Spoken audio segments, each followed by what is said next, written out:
everybody, and welcome back to episode 14 of the pre-production meeting. I'm your co-host, Josh Urquhart. My name is Austin Scott. And welcome back to another week. Now, this week is a special one. Are we all good on the soundboard? We're all good. All good on the soundboard. This week is a special one. We're not going to do our usual kind of structure. We're going to spice it up a bit because, you know what? I'll let Austin tell you. Austin, what was so special about this week that we're going to concentrate a whole podcast on it? I'm not going to lie, a little blindsided there. Taking the reins. No, I don't want to say it's all about me. It's all about you. Congratulations. You've earned your own solo podcast. You're a guest. How does it feel to be a guest on your own podcast? To be honest, kind of nerve-wracking. But I'll come here every week, but we'll be fine. We'll be fine. Awesome. Well, this week, your film was finally revealed, and I think that is what this podcast is going to be about. Your crowdfunding went live. We'll get into that.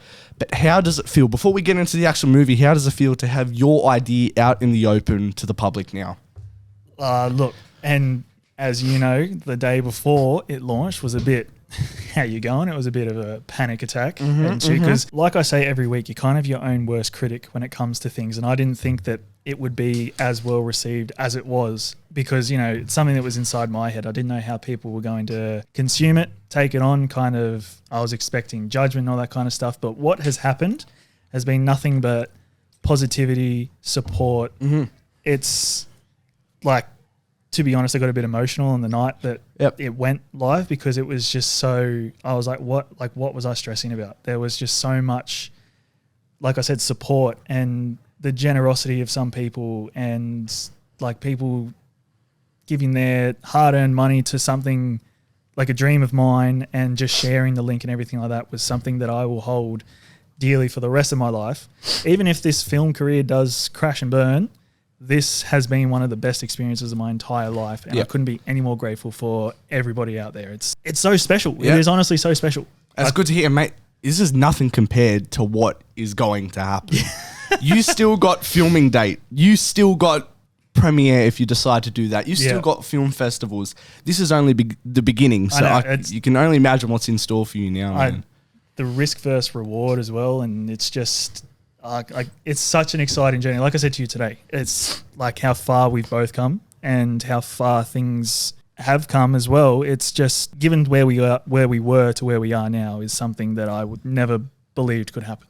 You know what I mean? Like it was just something that I thought, that's something that I wouldn't be able to achieve. And then it's like kind of happening. If we were past the point of no return, we're past the point of no return now. There is no going back. Absolutely, I agree. But mate, there was a lot of emotions going on and stuff like that. And if you guys are watching this, listening this, you will know what the title of your film is. Now, we've worked with a working title for the past 3 months.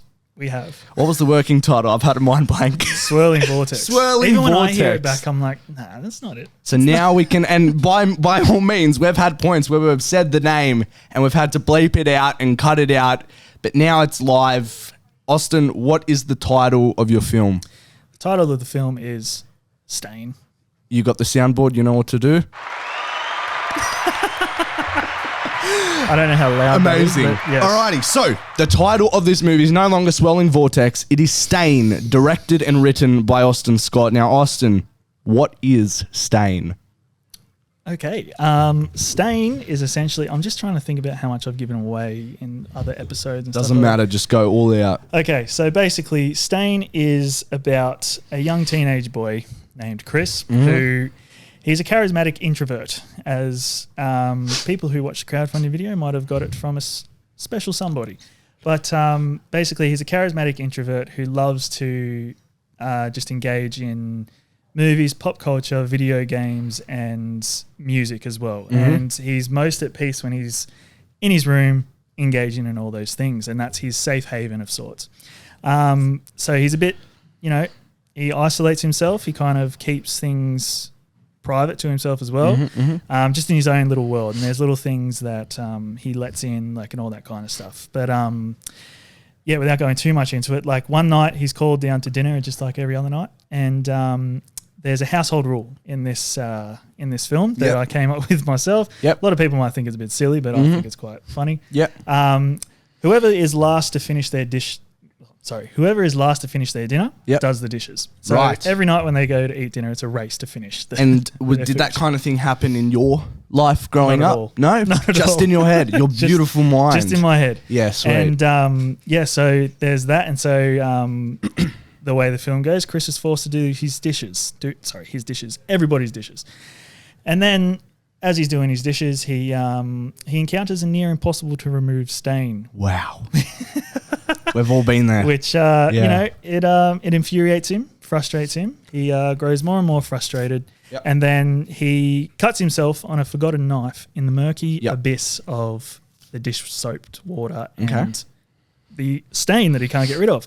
And then while he's tending to his cut, a swirling vortex is happening inside the sink and everything goes black. Yep. But he doesn't know because he's got music in and he's tending to his cut, which is his number one priority. He comes back up. Swirling vortex sucks him in, and then he finds himself in an animated. So that's where the working title came from. That's exactly right. Yes. Smart man. And then he finds himself in an animated Roman Colosseum, Right. surrounded by cheering crowds and stuff like that. Two towering doors that release a champion that the arena knows as the Stain. So it's the physical reincarnation of the stain on the dish. Yes. And then it becomes Fantastic. a fight to the death of sorts of two gladiators for Chris to return to his reality and Stain to maintain his championship status of the arena. Fair enough. And that is Stain. That is fantastic. And so does he have to defeat Stain to get back to his everyday life or? Pretty much, yes. Yeah? That'll, and also there's like the metaphorical, there's the thematic like hurdle that he has to overcome to sort of come back and complete that story circle, the character arc, really. So Stain is the physical objective to overcome for the thematic resolution, if that makes sense. Fantastic. There's a metaphysical premise behind every film, and that is yours. But now this is out in the open. What kind of inspired this story? Not you making the film or such, because we've touched on that, but this story in itself, where did the idea sprout from? So the idea basically stemmed from like just sort of not really taking anything in life too seriously, because that's, my girlfriend says it all the time. I live in my own little world. I'm like oblivious to things happening around me. Exactly. Yeah. I'm in my own little world, things happen around me. I don't deal with stuff until it absolutely needs to be dealt with. I'm just kind of like, I take things as they come and I just kind of block stuff out, let stuff in that I want to let in, all that kind of stuff. So basically Chris is me, essentially. But it came from like embracing creativity in all of life's most mundane tasks and just, shining a light on life, essentially. I'd like to think I sprinkle a little comedy in there. I like to think I'm a funny person, but that's just me. I don't know if I actually am. You're not, but it's all right. We can all hope and dream. I'm joking. That's funny. Hey, but at least we have dreams. Exactly right. Exactly. That's okay. So, I'm joking. He's funny. Watch the film. Donate. Wait. Before I'm gonna sprinkle this throughout. Where can they find the crowdfunding? Because I'm just gonna keep saying it. Where can they find it? Yep. On Indiegogo. Type in Stain Short Film on the little search bar there. Yep. Or on our Instagram. Find Stain Short Film. Donate as much as you can. I'm going to be hounding this into you guys for the rest of the podcast. Continue. He's going to do that. Yes. Let him do that. No, but I'll touch on the crowdfunding in a little bit. But it just came from like just embracing life really and all the beautiful things that life can provide, even though sometimes you get stuck in a rat race of sorts and it's just mundane and black and white and, life is what you make it. And, it just stemmed from, taking a chance on myself and overcoming a hurdle that I thought I wouldn't be able to overcome.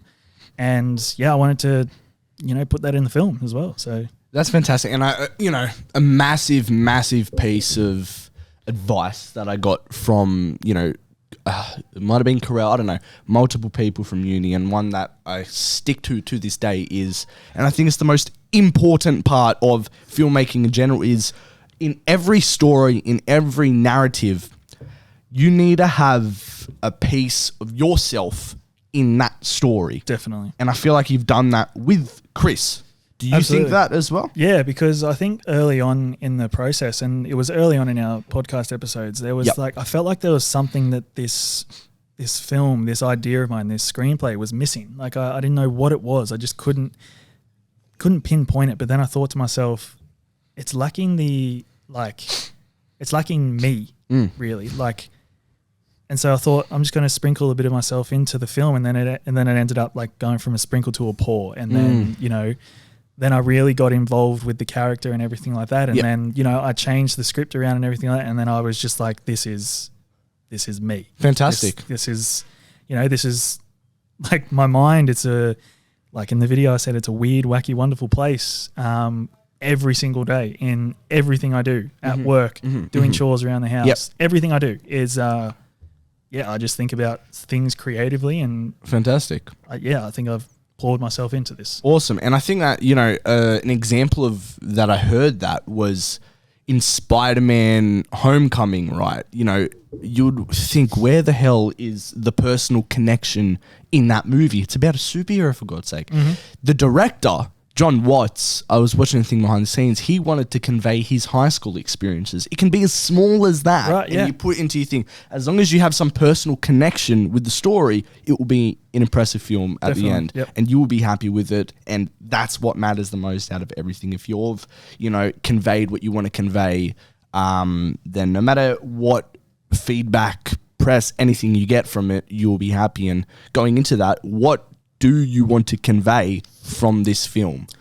I know you've mentioned, the stuff that you just have in terms of, your own mind and growing up and how you live in your own little world. But there was one thing that the audience could take away from this film. What would you want it to be? Well, on the surface note, hopefully people will take away from this film that doing the dishes can be fun. And I know that sounds strange, but if you just embrace your creativity and your imagination while doing life's mundane tasks, anything can be beautiful. That's what I truly believe.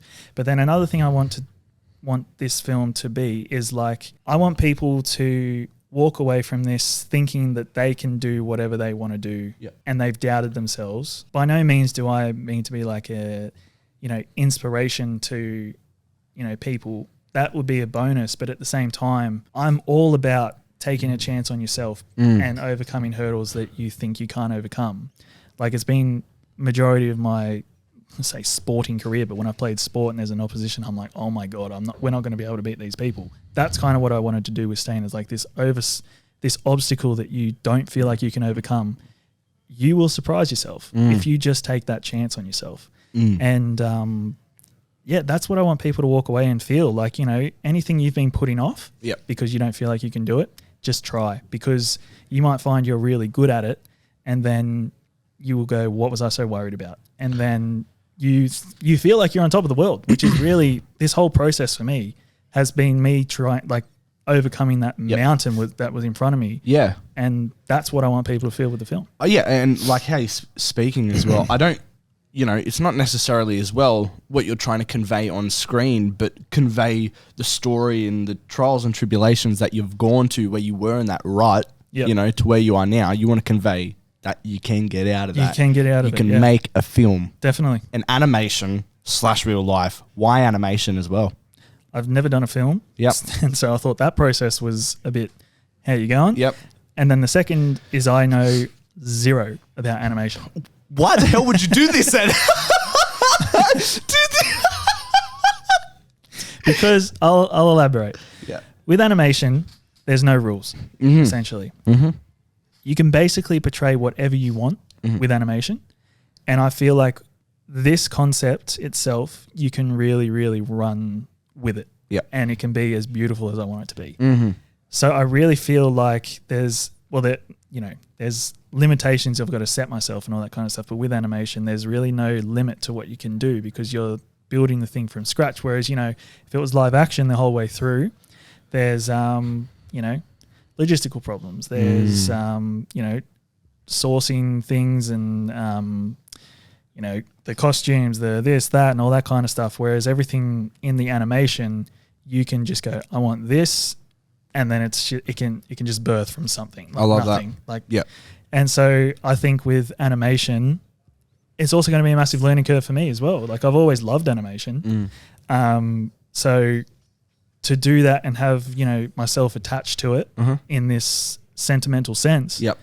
I think it's special. I think it's beautiful. So everything that goes on in my mind, the weird, wacky, wonderful place is going to be on the screen. It's beautiful, it's special, and it's expensive. So if you want to help out, find the crowdfunding and donate, because we appreciate any share, any contribution to this, because it is a crazy concept that we will need help, especially this is your first one. So if you want to help dreams come true, then please donate at the Stain Indiegogo page. You can find it on all our social medias. But yeah, and I hope, people that have been following this process know how much this means to you. Yeah. But talking about the process that people have listened to, we've touched on some spoiler-free stuff, but we haven't touched on everything. So I just want you to, if you can, break down the untouched process of this experience so far, maybe the challenges, the rewards, things that you may not have mentioned before. What have those been for you for this project so far? That's a really good question, actually. That's what have been the biggest challenges? Okay, the biggest challenges for me with this whole process was, well, one, getting it off the ground, because there had ban multiple attempts because I thought I could do it myself. I was like, I'm just going to do it. And then you hit challenges that you need other people. You need an accountability partner, and that's what Josh has been for me. We've both been doing it for each other. So then you see everything, especially because Josh has done this before. It's been massive to have that guidance and all that kind of stuff. Whereas, at the beginning I was a bit like, oh, so how did you do this and how did you do that? Like it was sort of like a direct copy and paste. Then I was like, I'm just going to try and do this myself. And then, like I said, I was doubting myself, and then I tried it, and then, it wasn't so bad. And then I was like, okay, I can sort of run with this. And then with that, you pick up the momentum. And then the other challenges that present itself, like I didn't know how to do like those templates that, like the Judith Weston, the breakdown of the characters and all that kind of stuff. Like there was just stuff that I was like, once you get the ball rolling, it just doesn't stop. It's like a snowball effect. The snowball just gets bigger and bigger as it rolls down. Did you find it hard so think back to when you were first writing this, right? Yeah. When these ideas came to fruition and stuff, was it hard for you taking what was in your mind at first and putting it onto a page? Yes, absolutely. Yeah? I think because I kind of just went, I've got this idea and I'm just going to, spitball it onto a page. Did you always have this idea, the Stain? Or was this a conceptualized thing from that screenwriting assessment? I think, it was from that. It was definitely from that. I think when I say this sounds bad, like when I was forced to come up with an idea, when I thought about it, I thought, what if this could be... Were you doing the dishes by any chance at that time? Not at all. Fantastic. Yeah, you know what? Actually might have been. It might have been. Like it was just before dinner. Just say you were. I think that's a better story to roll with. Yeah, you know what? I was eating dinner and I thought to myself, I've got to finish this quickly because everyone's really eating quickly. And then I was the last one, and then I got up and I got sucked into a portal, and then I was animated, and then it was just from real life experiences. There was this really big gladiator that I thought I wasn't going to beat, and it was scary. But I'm here now, so I thought, let's make a documentary about it. Fantastic. I think it was while I was doing the dishes, and I don't know where the cut idea came from, but I just thought of the idea of a vortex, a portal, and cool. Then I'm. You know me, I'm a massive action fan. So I thought, what if I could incorporate a bit of a fight into this as well? Like nothing crazy and gladiators and everything. So then, it just, while I was doing the dishes, I just went on autopilot. It was almost like Severance, like it wasn't me. It wasn't the mundane Austin doing it. It was the creative one doing the dishes, just thinking about stuff. And then I got writing, and then it all just went onto the page, and then it probably didn't make sense at first. It wasn't English, but it never is. Then that's basically how the idea stemmed. So challenges, we'll go back to that. So your biggest challenge was finding the accountability to get started in that. How about this process overall? You're about, I would say, 35 to 40% of the way done. Yeah. Right. Out of that, so was the biggest challenge accountability? The biggest challenge was accountability, yes. Okay. Because, like I said, there were multiple attempts to get this off the ground. And then when I hit that wall, like when I asked people for advice on what to do, like, you should do this. And then I'm like, well, I haven't done that before. I don't know how to do it. I give it a go. It's not working how I want it to. Close the laptop, chuck it on the bed, walk away from it. Yep. That's happened multiple times. How about logistically? What has been your biggest challenge? Oh, logistically. Could you say, and I think, you've come to the realization, I know you have, I would say definitely this is a big logistic challenge, is finding out how many people are actually not cut out for this industry. Yeah. Because everybody in this industry, unless they're getting, paid massive loads or stuff, like they don't want anything to do with you.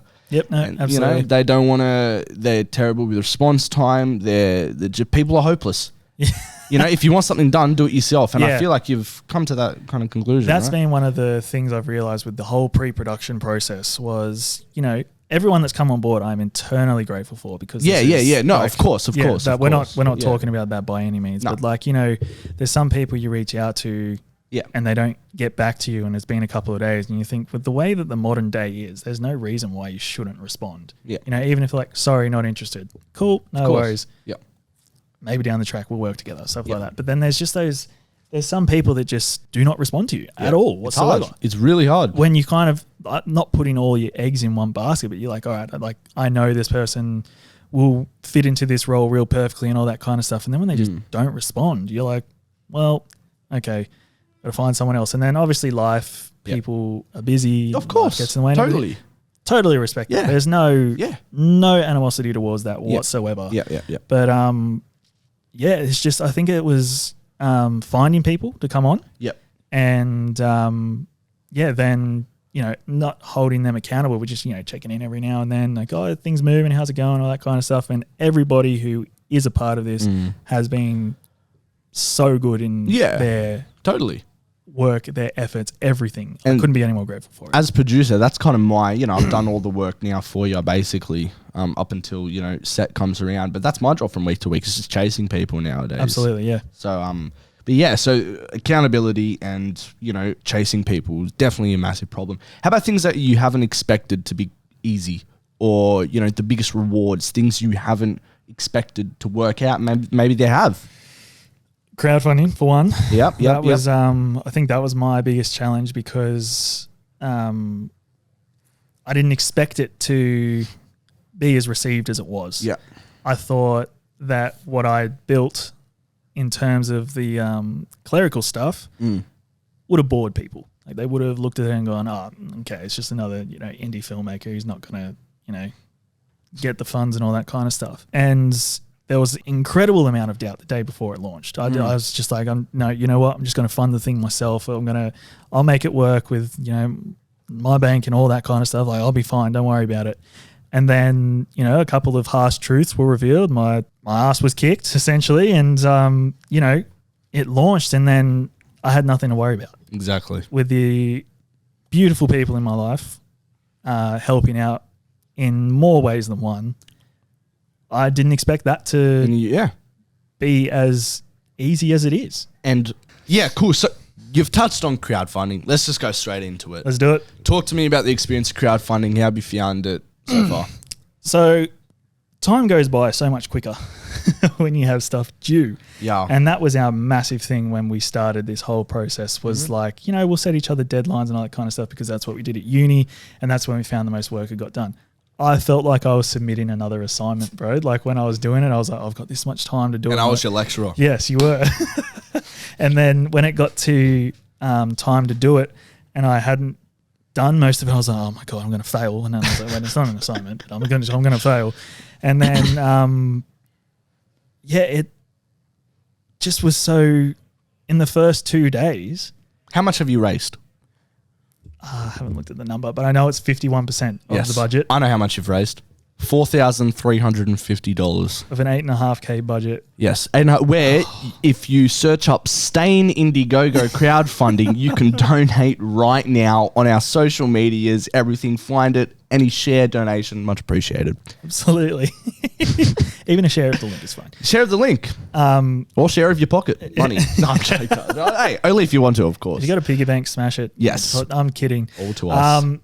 No, essentially, you got winnings from your weekly sports bet. Straight. Hey, it's better, to help out. You've done a sin of gambling. Make yourself feel better. Donate it to a good cause. Oh, that's too good. But the number that it reached in the first 2 days was something I couldn't believe. And just the people, and I can't stop saying it, but the people that have donated, like, that's your money and you believe in me. People are awesome. It's made me a better person and everything like that. Just this whole process. And, I can't thank you all enough because it's rewarding in more ways than one. Yeah. It's so special. It shows to you how much people, there are good people in this world and generous people, Yes. like you said, it's their hard-earned cash, and it just shows you how much support you really have in your life. Definitely, People that believe in you, believe in your dream, believe in your passion, because there is no means that this is going to turn into a massive career, which is the risk that we all take. Exactly. This is a passion project. It 100% is. With people believing in you, it gives you that little extra pep in your step. Yep. And gets you along the way. And 100%. mate, you've already reached 51% of your budget. I can tell you right now, it will slow down. Yeah, definitely. You just got to keep at it. It's a full-time job now until that end of that crowdfunding day. Well, you know how I mentioned that, I felt like I had a lot of time with the building of it, and I'm like, oh yeah, I've got enough time now, but that will just go by so quick. So I'm going to stay on top of it. I know you said you wanted to wait until the 15th of October, but still keep texting. Oh yeah, I'll do little sprinkles here. Do little sprinkles. Yep. Don't wait, because before you know it, it will be done. Yep. And then you'll be like, oh crap, good start. You got to keep that momentum. It's about momentum, consistency. Like this podcast we've been doing, about consistency, momentum. Definitely. But yeah, dude, that's awesome. With that money, this film will get made. 100%. Once this film is made, what are your hopes for this overall process of the film? What are your hopes for the future with this film? A foot in the door of my dream career path as a filmmaker, and a very reliable network of people that, we can work on stuff together and help each other out down the road with everyone's dreams, hopes, everything like that. That's pretty much it. That's my thought process when it comes to it. A step in the right direction. I can tell you another massive learning curve, if you will. A thing to keep in your head as well is this process. Take it as this is what I did with my first film. It really shows you where you want to be in this industry. Yeah, you're directing, but take note of everything that's happening around you. Definitely. You may not actually want to be a director, right? Exactly. You may want to be a producer. You may want to be an AD and stuff like that. Take it all in and have this as a start point to improve on. Right? Because you're going to look back on this, I can tell you right now, you're going to look back on this in like 2 years' time when it's fully made, and you'll be like, I can outdo that. And that's what you want to have that mindset of. This is a starting point. Do it to the best of your ability, but treat it as that very start point that you can 100% improve on, be proud of first and foremost, 100%. Put everything into it, but to improve on. Definitely. And I think that is the mindset to have. Because you never know where you're going to end up in this industry. It's 100%. Crazy. But moving forward, what's the schedule looking like from now? Well, texted the people I needed to text today about some things happening next week. Which is? Well, we're looking in a camera department call. So everybody involved with the look of the film, the DOP, first AC, second AC, and the gaffer and myself will jump on a Zoom call, go over everything that we need to go over. Then we'll start building shot lists and all that fun stuff, ready for shoot November 25th. A couple style guides are on the way as well from the production designer, DOP, and that'll give the overall look at the film and the way the general direction I want it to head. Yep. And I am in the process of locking in a table read with my 2 stars of the film. Yep. So, yeah, that's something that I'm going to plan over the next week or the week after, and really get the ball rolling on that. Anything else up until filming? What other stuff do you have to tick off? I know you sent a message saying I'm forgetting it. I can fill you in. Yes, please do. Apart from what I've already ticked off. Blocking is a massive one. Yes, that's it. Yes. You need a day of character work. There was a massive one I'm forgetting. The location recce is happening next week. Yes. Absolutely. 100%. Location recce next week with the PD and the DOP. You need to do character work, 1 session, blocking 1 session. Absolutely. Yep. And then I think Josh wants to do camera tests. Yep. Which we can do if we have time. But you also have to have a chat with Josh about shot lists, and Absolutely. storyboards. Storyboards is a big one. Exactly. And then, okay, we have filming. What happens from there? What are your plans afterwards? Nothing locked in. Yep, after we're filmed. So after we've filmed, I'm thinking of, we'll work on it a little bit, but then Christmas is just around the corner. And that's everybody's most valued time of the year with family and everything like that. So, do what we can up until a certain point that I'll just be like, have this time off. You need to be with your families, celebrate, do what you need to. New year, new you, that fun stuff. And we'll get back into it at a certain point of the year. And then whenever that may be, still undecided, but I do have in mind, like I want a cutoff date and then a resume date, but I'm not going to be, anal about that. Yep. But when it comes to February, that's when I want the animation to start. Fantastic. So by that time, we will have everything that the animator needs to portray it as clearly and as precise as I want it to be. I fully understand that it might not. I will accept it for what it is. No. We will get everything ready for the animation. Everything will be ready for the animator. Yep. And then the animation process will take as long as it takes. I'm picturing like a couple months here and there. 100%. And then from that, we're going to lock off everything, scored up, sound design up, mixed, everything. ADR, everything locked off, perfectly touched. And then by the end of the year, by the end of next year, you want it in the film festivals. Definitely. 3/4 of the way into next year, I reckon a premiere. That's what I was thinking. Yeah. I want to do a premiere for it. Also, up until when the animation starts, we'll have all the real life stuff edited, ready to go. Basically, yeah. Okay. Because I do have a very, very reliable editor. Yes. Who loves the stuff. He does. He wants to get cracking as soon as possible. He's very keen to get cracking. Yep. So I know that I have a reliable editor and he probably will get it done in a surprising amount of time because he's a beast. But and then once that's all done, have a premiere. Yep. Then enter into film festival circuits. 100%. But, to get into film festival circuits, we need to first get this film made, and to get it made, we need, donations. So if you want to donate, Stain the short film Indiegogo, you can find on all our social medias, Facebook, Instagram, TikTok, whatever. You'll find the link, or Stain on Indiegogo.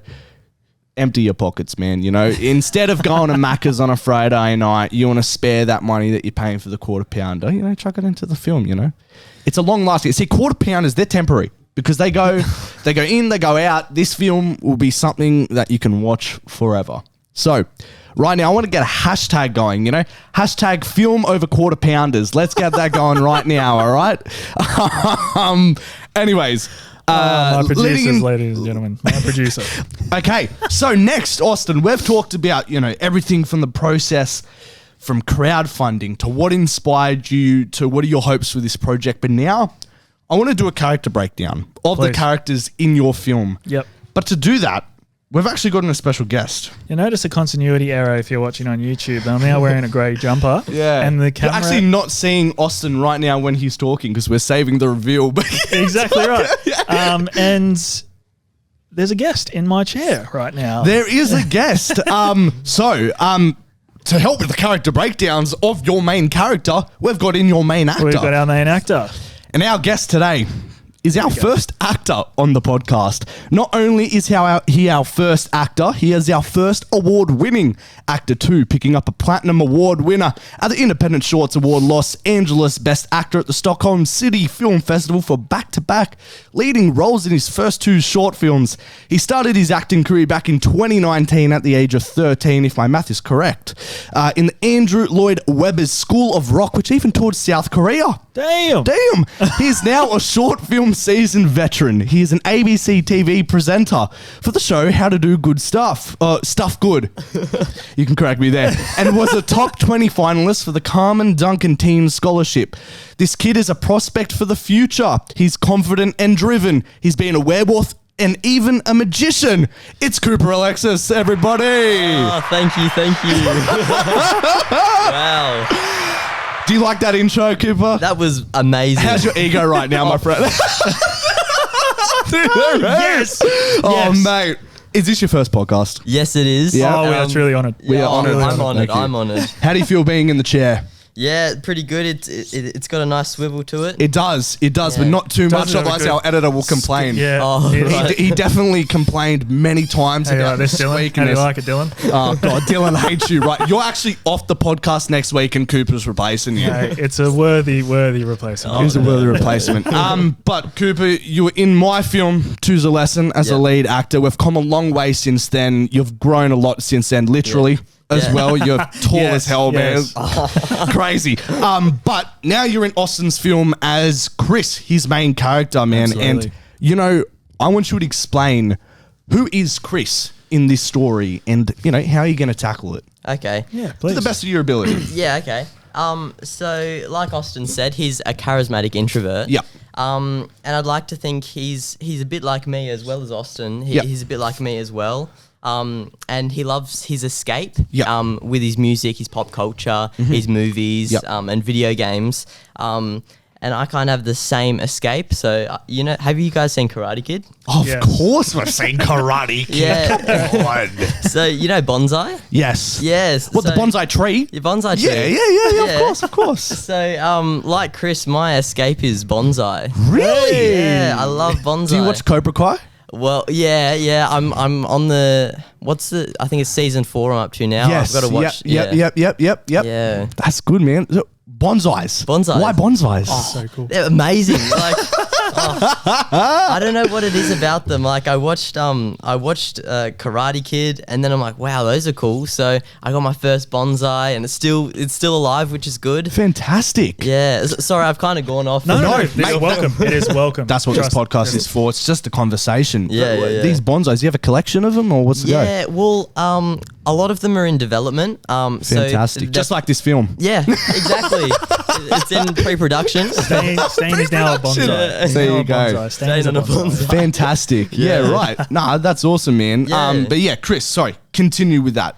Yeah, Chris, good guy. Good guy. He finds it comfortable being by himself and Yep. surrounded by the things he loves, like I said before. Yep. And kind of likes his. He kind of doesn't really like the interactions with others. Well, I'm sure he does, but like Yep. isn't that confident around the others. Of Yeah. course. He Yes. likes his own little world. Yeah. Yeah. Right? And that's where he finds his comfort and stuff like that. Yeah. The animation side of things, does this Yeah. excite you? Oh yeah, Being animated? yeah. I've been wanting to be animated for ages. Have you seen your character? No. I purposely Austin, didn't put we've it got in concept art for your animation. Really? So Have you when- not seen it? there. When I got it There you go, you get a conceptualized- live reaction. When I got it conceptualized, Yeah. I had your mum send me a photo of your face, and I told the animator You didn't tell me. to get it as close to your look as possible. Okay. So I'm proud to Yeah. present. Pronounce. To you, pronounce. Proud to present to you. This is you animated. Oh, look at the. Please have a look. Have a look. Go for it. Wow. And okay. We'll have a photo up on the screen yeah, of what he looks absolutely. like Yep. animated. And Wow. yeah, so the very talented animator from India conceptualized this. Oh, sorry, Concept artist. Concept artist. I'm just looking at the animation, Yeah. so I thought animator. Sorry. Oh, look at the But- pecs. I did say that he's been going Fantastic. to the gym as well, so if you get it as close to his physique as possible, there you go. Look like Aquaman. You do? Yeah. And wow. so yeah, that is great. you animated, and your Oh, thank you. your enemy is this fellow. That is the Stain. Do you think you'll be able to defeat him, Cooper? Oh, it'll be tough. It'll be. Yes. Wow. Yeah. I love this. And he's got the This is cloth hanging, fantastic. yeah. Yep. He's got. There you go. This is the animation great. and What are you? everything. What are you going to do to defeat this Stain? What's the secret? Oh, I think more gym, I reckon. More gym, More more gym. bicep Good, curls, good. more Yeah. chest presses, everything. Yeah, some No. protein shake. Protein shakes. I've just got on the protein shakes, not Ooh. to get bigger or anything, to help my recovery because I Yep. got a sore back. And it's okay. not anything to do with this podcast. Yeah, same as but bonsai. cool. He's a what did you say? A charismatic introvert. You Yeah. know, Yeah. finds a safe haven with being by himself in video games and stuff like that. And you know, this will kind of, I guess, bring him out of his comfort zone into a whole new animated reality. Yeah. But in terms of you Yeah. as an actor, right? Yeah. Is this something you've always wanted to do? Yeah. Like in terms of Acting, the animation. acting overall. What made you wanted to get into this industry in the first place? Well, it all started a long time ago. In a galaxy far, far away. Star Wars. Well, yeah, Mum and Dad always used to take me to musicals and the local theatre. Yep. And my sister and I thought, wow, it'd be so cool to actually be up on stage. And we always used to do public speaking, so we're quite like debating and stuff. Public speak, yeah. Okay, right. Sorry. Yep. Yeah, and we auditioned for our local theatre. Yep. And we got in, and it was we had a blast. We loved it. Mm-hmm. Yeah, and it kind of grew from there. We just like did bigger and bigger musicals, like with different production companies. Yep. And then I was in School of Rock, like you said. That was such a great experience. So was that an Australian production that went over to Korea? Yeah. Right. Yeah. So cool. it toured What's that over like? there. Oh, it was absolutely incredible. Yeah? Like, oh yeah, like traveling as like a 13-year-old. I was in year 7. Far out, man. I was just out of primary school, and then like I was shipped over to Korea. Shipped over in a shipping container with Marty and Alex from Madagascar, dude. Far out. That's insane. Yeah, it was crazy. Made some great friends. Yeah. Yeah, learned so many things, and I really grew as an actor over there. Right. And my stamina as an actor, because like I Dude, did over 100 shows. I was about to say I have mad respect for theatre actors. Like Wow. I've seen, I want to get into seeing more. I've seen Hamilton. I've seen Frozen. Man, they have to do so many shows. Yeah. How was that like? Surely you were fatigued by the end of it. Was it every night? Well, could you please help me with this, Mum? Because Mum's in the room with me. Okay. You probably did about 4 shows in Korea a week. 4 shows a week. wow. Yeah. Goodness. Theatre As a standby. As a swing, right? Is that what they're called? Yeah. I did my research. Wow. Yeah. So 4 shows a week, man. That's crazy. Yeah. So the permanent cast was I don't think I should call it permanent cast, but the cast that was on most of the time obviously had more shows, but as a swing I covered 4 roles. So I learned like all the positions, all the lines, and all the singing for 4 roles. And drumming. Did you know drumming before that? I did know You drumming. did. Okay. Yeah, so that was kind of why I was cast. So I went to the audition. Oh, well, I'll just talk about how I auditioned for it. Go for Please, it. yes. So yeah, I just finished Tarzan the musical. Ooh. Yeah, and that was at SYMT, so Sydney Youth Musical Theatre. Great theatre company. Shout out. Let's go. Yeah, sorry, I don't mean to. No. By all means, plug whoever you want. Let's go. Amazing stuff, man. Amazing. Keep going. Yeah, and I just finished that. And Mum handed me the audition. And said, "Oh, Coops, would you like to do this?" And I saw the role of Freddie. And that's the drummer. And I'm like, well, I can drum. I could definitely do this. So it was way out of my expectations, and I went for it. Went for the audition. Got called back, and it was crazy because I did not think I could do it really. I was just kind of reaching for the stars, and I got the role, and did it, and it was heaps of fun. I bet you surprised yourself, right? Because you took that chance. Definitely. That's And the like whole what- thing. yeah. That's the whole That's thing. the whole thing. Yeah. Mate, so you've talked about how hard it is as a theatre actor. But I'm going to ask you this. What's harder? Short films or theatre? It depends on experience, and also it depends on Type of set, the story, I guess. Yeah, it can and what the actor's best at, like and what their background is. With it's kind of the same acting, but it just needs to be Tweaked. Which was Yeah. one of my greatest, and I'm so glad that I had you as my first actor, because it was one of the biggest challenges having to tweak the theatre acting into short film acting or just screen acting, because with theatre, as you know, you have to over project. And sometimes when you're on the camera, it just doesn't look natural. If you're over projecting, you have to tone it down quite a bit, and you did that perfectly, man. Oh, thank you. Amazing, which led to those 2 awards, dare I say. And I just want to thank you. While we're on the topic of your film, I just want to thank you so much for casting me. Oh, mate. It was such a great experience. stress. And like I really wouldn't be here today and where I am as an actor today. So I just want to thank you so much for that. Mate, it's no sweat off my back. You smashed it, and I couldn't imagine anybody more perfect for that role. You're a magician, literally on the screen. That was and heaps of off. fun. That was so much fun. It was fun until it was windy and 40 degrees, mate. and tables are flying everywhere. It was just, holy crap. But nah, man, no, that's awesome. So from theatre to short films, that's how you got into this industry. Yeah. What would you say has been the most challenging aspect of acting in either theatre or short film? The most challenging.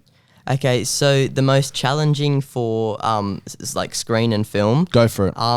And what I find most difficult and still, and I really want to work on this, is just being on big sets. Okay. Because I don't know anyone, and being an actor and being vulnerable in such a foreign environment, that's what I really struggle with. Yep. So yeah, that's probably my greatest fear and my greatest struggle as an film actor. 100%. But Yeah. you know what?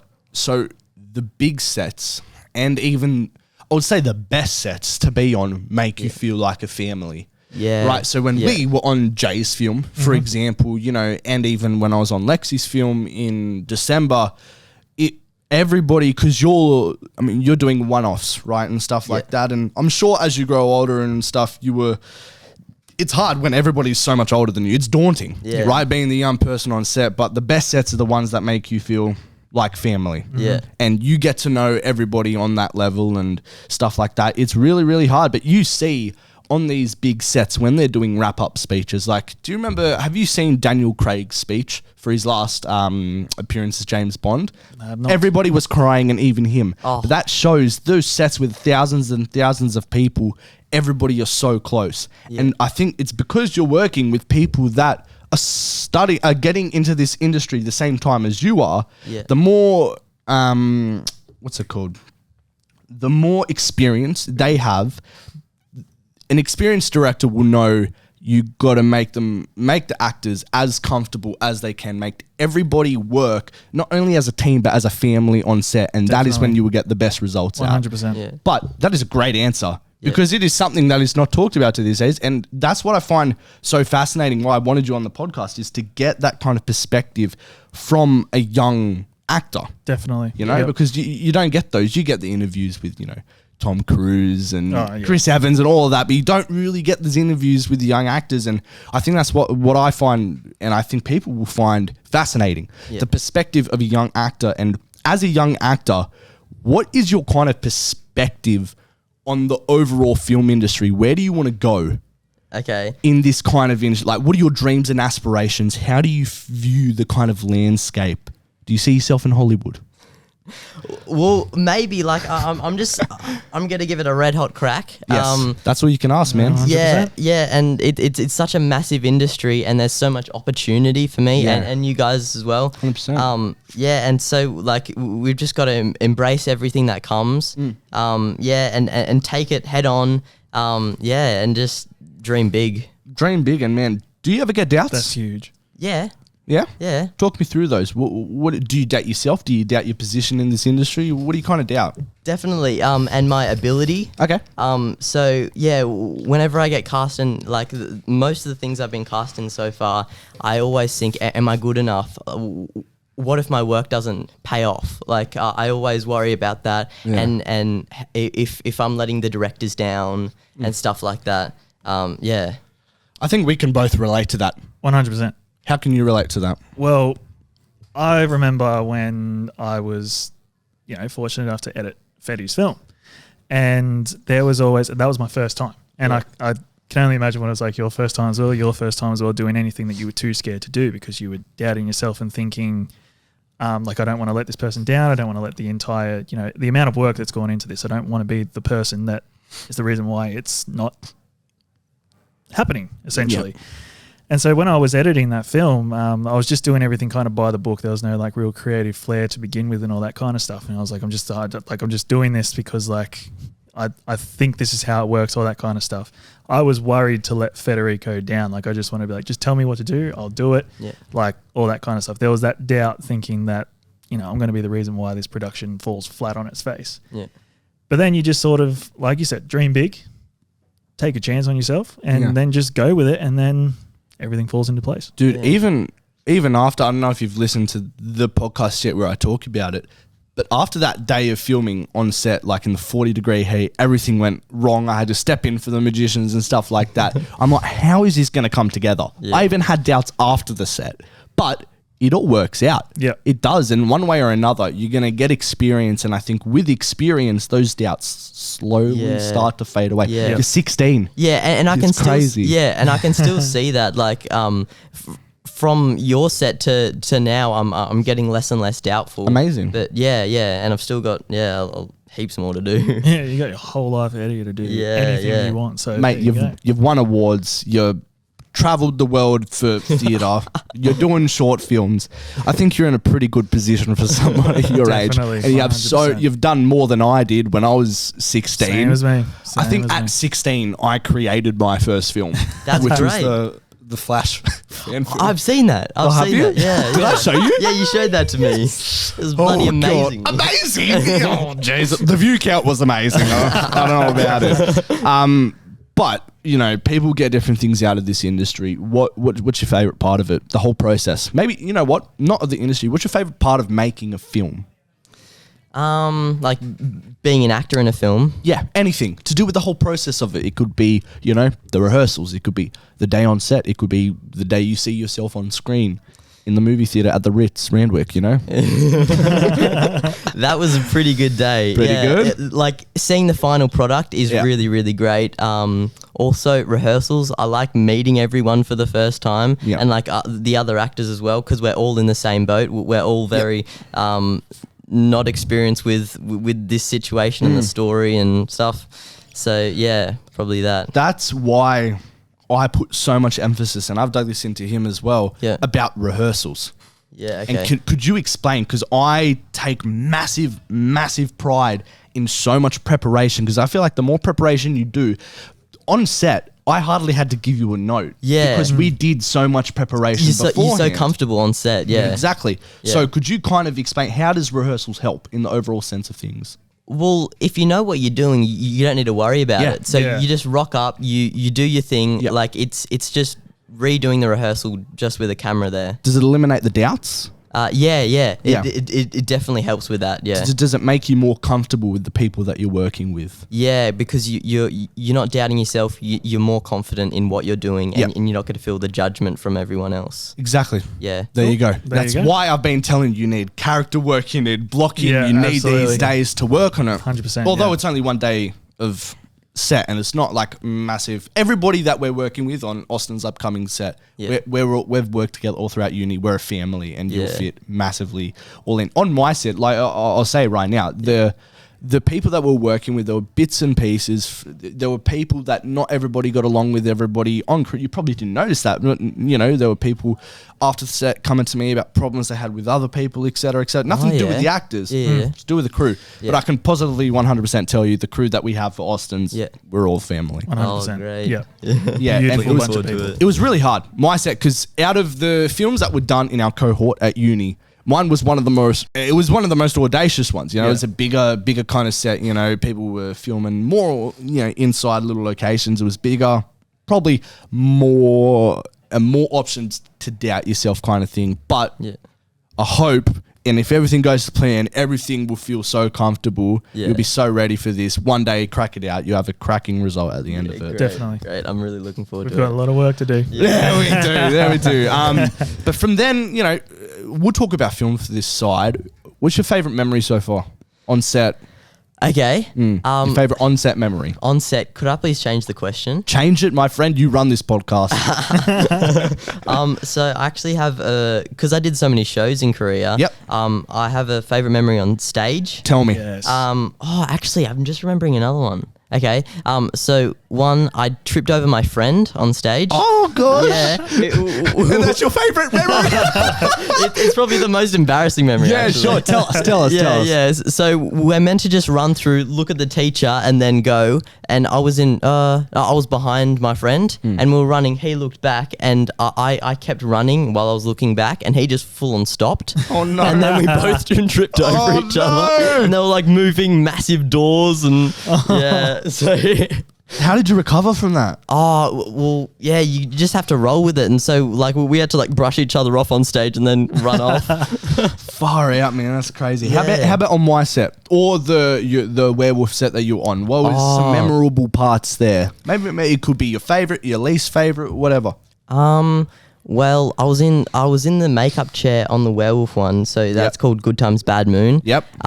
Yeah, I was in the makeup chair for 4 hours. Yep. Yeah.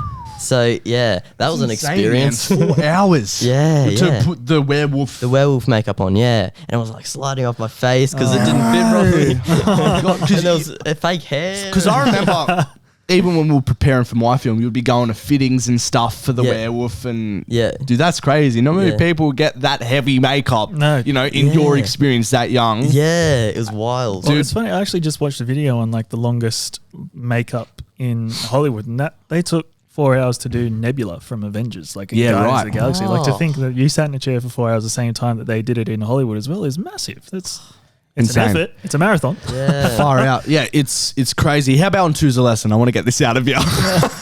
What's your favorite thing about the Choose a Lesson? Favorite. I loved the magic. Yes. I loved the Yep, magic yep. in it. And the story was such a beautiful story. Yep. And how it had such a nice connection with you, and the heat. Far out, man. Look, that was a hella stressful day, man. You can say it was stressful because I was stressed, but I just didn't want to show it. But how about seeing yourself in the premiere? Yeah, that was so good. Yeah, it was surreal. Yeah, it was amazing. Yeah, and even the poster photo, my face looks so big. On the pre-screen thing before, under it because I was really close. I was looking under it, and my face looks so weird. Oh, mate, it must be surreal, man. Must be surreal. But what are you excited about moving forward for his project and the future? You know. I'm just excited for more experience to work with some great people. I'm really excited to work with you, Austin. Thank you. Seem like a great guy. Yes, thank you. Yeah, and to Tell my continue girlfriend that, please. That's all right. She doesn't listen to the podcast anyway. It's all good. Clip that. And Kenny, she love will you, see Beth. I love you. I'm sorry. Sorry. Continue, Coops. Yeah, and to be animated, Yeah. I'm quite excited for that. Yeah, Amazing, good. man. Well, get those pecs happening. get those packs happening. Look, man, honestly, that's all I have at the moment. I think we've covered everything. And It's honestly perfect. Coop, if they want to contribute, how do they contribute? You go to the go The Indiegogo. Indiegogo. Indiegogo. Guy. Stain. You can find it all across our social medias, everything. Literally a share of the link, $1 to the film will help Austin and all of us make the best film possible. 100%. Cooper, thank you so much for coming on today, my friend. Thank you, my pleasure. It's been amazing. And It has been. honestly, Austin, any last words for everybody at home, Cooper? Look, I hope that this film, well, I don't hope, I know it's going to be the best that the talented team that everybody joining and everybody that has been a part of it, it will be great. And for everybody's small contributions, everybody's efforts they've put in, no matter how big or small, the end product is thanks to you all. And I really hope that the message that I'm trying to send resonates with some people, and you can take away from it, life can be adventurous. So Life can be adventure. Hey, washing the dishes has never been more adventurous, says your tagline. Exactly right. Alrighty, guys. Thank you so much for listening. Once again, we'll be back next week, of course, with another solo app, and then we have a couple special guests coming up. But thank you for listening, guys. And Austin, what are we doing? We're tying a little bow on this episode. We But are. Before we do that, Josh, where can Yes. they find us? We can find us at the Pre-Prod Pod, Instagram, TikTok, the pre-production meeting on YouTube. Thank you guys for listening. We'll see you next week. See ya. Peace See out. ya. Thank you. How do you like this, Just Dylan? squeaking How do you this. like it, Dylan?